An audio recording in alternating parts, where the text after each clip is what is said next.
ENGWE L20 3.0. Boost is a bike I approached with high expectations, not because it looks like a classic folding urban e-bike, but because I had already tested several ENGWE models before, including the ENGWE 2.0 Pro, which very quickly became one of my favorite e-bikes for mixed terrain.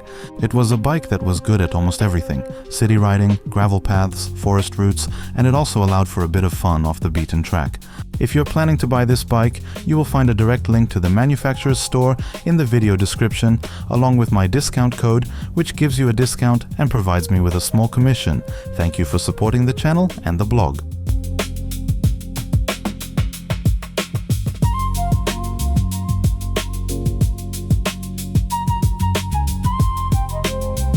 So when the L20 3.0 Boost arrived, I was curious whether ENGWE had gone in a similar direction, but in a more urban, comfortable and accessible form.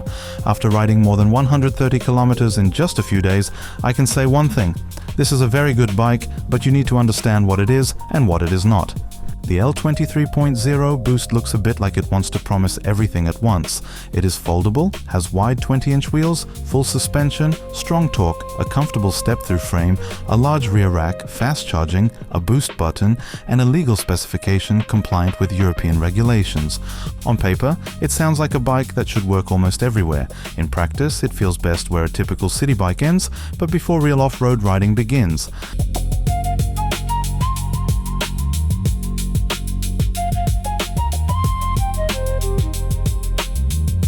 Let's start with the specification, because there are a few things here that really stand out. The ENGWE L20 3.0 Boost has a 48-volt motor rated at 250 watts and a maximum torque of 75 Newton meters. That is a legal power rating for an electric bike in Europe, but the torque is already very solid. The bike has 5 assistance levels, a torque sensor, commonly referred to as a pedal pressure sensor, and a frame designed for a maximum load of up to 150 kilograms. The manufacturer declares that the bike is intended for riders between 155 and 190 centimeters tall. The battery has 48 volts, 13.5 ampere hours, and 648 watt hours. It is built with 21,700 cells and equipped with a BMS system. It is integrated inside the frame, but it can be unlocked and removed. That matters because the bike weighs 33 kilograms, so being able to take only the battery home or to the office for charging is much more convenient than carrying the whole bike. The biggest surprise for me, however, was the charger. It has as much as 8 amps and can charge the battery from empty to full in around 2 hours. For comparison, many electric bikes I have tested usually took around 7 to 9 hours to charge. And when more powerful chargers appeared, they often had a small but very loud fan, which could be irritating when you had to listen to it for several hours indoors. Here, there is no fan. Charging is fast, the charger is solid, and interestingly, it does not get excessively hot. It is a genuinely well-made piece of electronics and one of the most practical advantages of this model. The bike has hydraulic brakes with large 180mm discs at the front and rear, full suspension, 20-inch wheels, and 3-inch hybrid tires. The folding frame is made from aluminum alloy. In theory, you can fold it and put it in a car or store it in the corner of a garage for winter. In practice, you need to remember the weight. 33 kilograms is still a lot. It can be folded, but it is not a bike you will happily load into the trunk every day. The model comes in 2 colors, black and champagne. I like colorful things, so of course I chose the champagne version. It is a matte, slightly golden shade. In my opinion, it looks good and suits the character of this bike. It is not boring, but it is also not too flashy. The first inspection quickly shows that this bike is designed more for practical use than for sport. The large rear rack immediately stands out, along with the additional bottle mount space on the frame, the thick saddle, mudguards, reflectors, front and rear lights, and the front ENGWE emblem mounted in a place where, for example, an additional basket could be attached. I also noticed the large brake discs and hybrid tires. Because of the spoked wheels, the bike visually feels smaller than the ENGWE 2.0 Pro, although it is still a massive construction. I really like the step-through frame. The low step-over makes it easy to get on and off the bike. Older users, heavier riders, and anyone who simply does not want to swing a leg high over the saddle every time will appreciate it. It is a comfortable and practical solution, especially in the city, where you often stop at traffic lights or pedestrian crossings. I am 182 centimeters tall, and compared to the factory settings, I had to move the saddle back a little and adjust its angle to find the ideal riding position.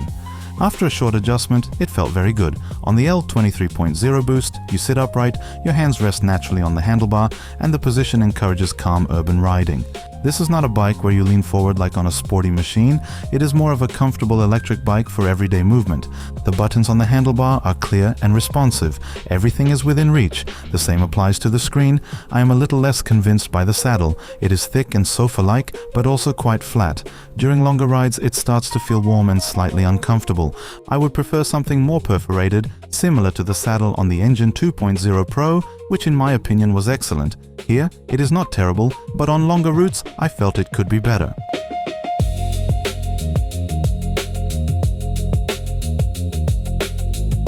The bike has full suspension at the front and rear, but the rear could work more softly. Under my weight, it really takes a larger bump for the rear shock to start working noticeably. Most of the time, the rear simply feels quite firm. Compared with the ENGWE 2.0 Pro, that bike's suspension worked more willingly. On the L20 3.0 boost, it is not bad, but if someone looks at this bike as a machine for forest trails and rough terrain, they may expect too much. And this needs to be said clearly. The appearance can be a little misleading. The L20 3.0 boost has full suspension, thicker tires, and a massive frame, so from a distance it can look like a small off-road bike, but it is more of a bike for the urban jungle than the real one. The hybrid tires work well on asphalt, paving stones, bike paths, and gravel, but in the forest, on looser surfaces, they can slip. The bike still feels stable, but it is not a machine for aggressive off-road riding. There is also one thing that puzzles me, the brake light. The bike has rear lighting with a brake light function, but it does not always work the way I would expect. When pressing the brake light does not always turn on. On the other hand, when riding behind this bike, you can see the brake light sometimes turning on randomly. The manufacturer explains that it reacts not only to braking, but also to vibrations. But in my opinion, this is not the best solution. The person riding behind us should know whether we are actually braking or whether something is simply flickering. It would be useful to have control over this function from the menu, but there is no such option here.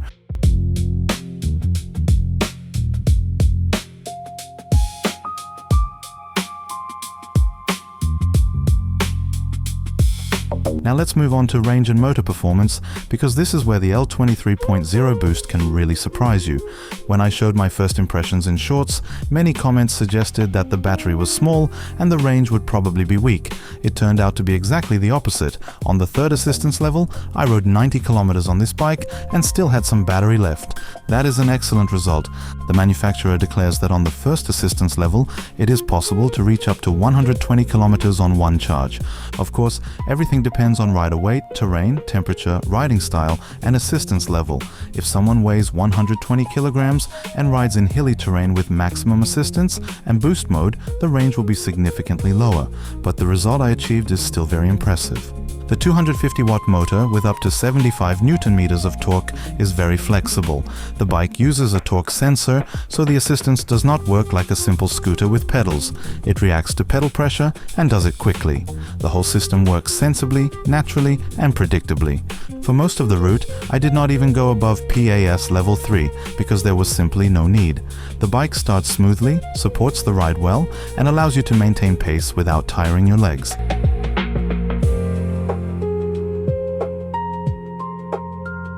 On the left side of the handlebar, there is an additional button with the letter B, meaning boost. When you press and hold it, the bike delivers full power and torque to make climbing steeper hills easier.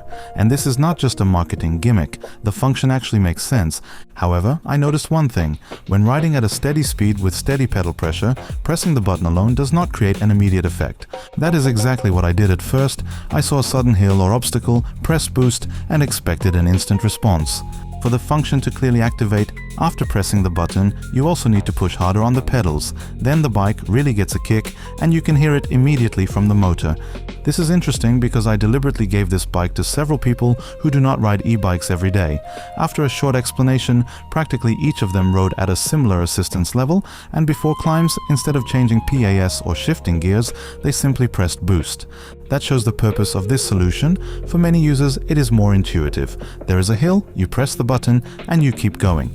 During testing, I found a fairly long and steep climb. It was serious enough that I did not give the EL20 3.0 boost much of a chance, and yet the bike surprised me very positively. In boost mode and on pass level 5, it did not weaken even once. It climbed steadily meter by meter, at times even increasing speed. That was a really great result. To show how steep that hill was, when descending it, I overheated the brake discs so much that they started to smell like a new kettle placed on a gas burner. Even so, I rate the brakes very highly. After a small adjustment during assembly, they worked like a razor. Hydraulic brakes and 180mm discs give a strong sense of control, and on such a heavy bike, that is absolutely essential. The gears are also sensibly spaced. Testing the bike while locked to 25 km per hour, I managed to accelerate it on flat ground to around 40 km per hour using only my legs. I did not feel that the gearing ran out too quickly.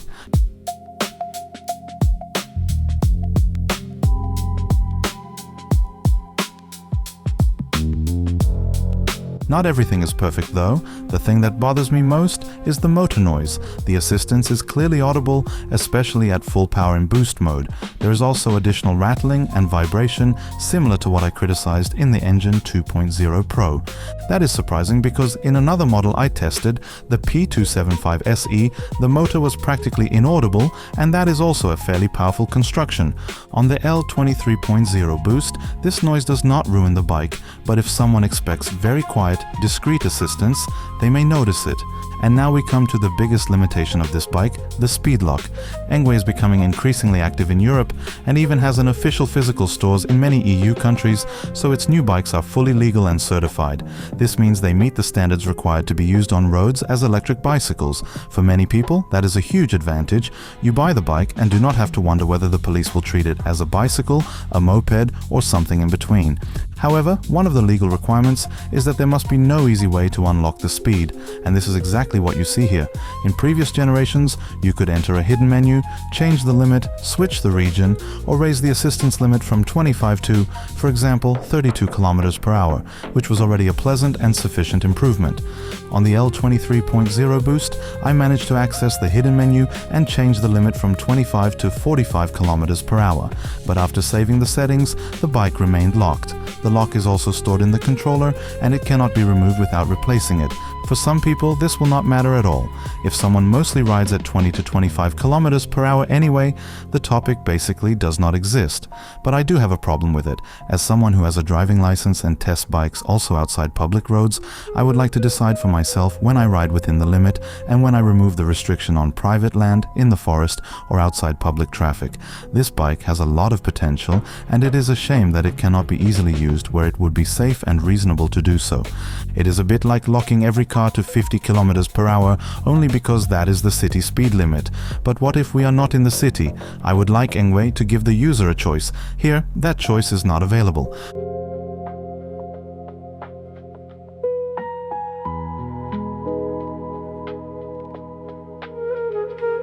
So how can I summarize the ENGWE L20 3.0 boost?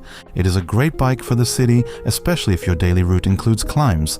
The boost button is not just a feature in the specification, it genuinely helps. The range is excellent, and the Fast 8A charger is one of the best practical additions in this model.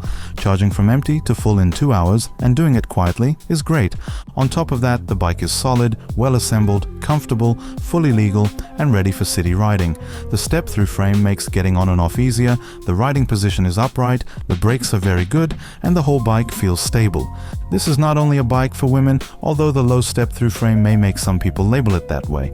In my opinion, it is simply a comfortable urban e-bike for different users and different age groups. But there are limitations. The 33 kilogram weight means you can forget about comfortably carrying it up several floors. The folding mechanism is useful, but it does not turn it into a lightweight bike for daily car transport. The suspension is quite firm, the tires are more urban than off-road, the saddle could be better, the motor could be quieter, and the lack of speed unlocking will be the biggest downside for some users. The ENGWE L20 3.0 boost is not perfect, but it is very pleasant in everyday riding. If you're looking for a legal, comfortable, folding e-bike for the city, commuting, shopping, relaxed routes and climbs, it is a really good option. However, if you want a bike for aggressive forest riding, playing outside the speed limit and fully using the motor's potential, you need to accept that here, the manufacturer clearly chose legal compliance over configuration freedom. And that is probably the best way to describe the EL20 3.0 Boost, a great bike, but with limitations. Solid, comfortable, practical, and very sensible for the city. Let's just not pretend it is everything at once. Thank you very much for watching. If you are planning to buy this bike, you will find a direct link to the manufacturer's store in the video description, along with my discount code, which gives you a discount and provides me with a small commission. Thank you for supporting the channel and the blog. This material was created in cooperation with ENGWE.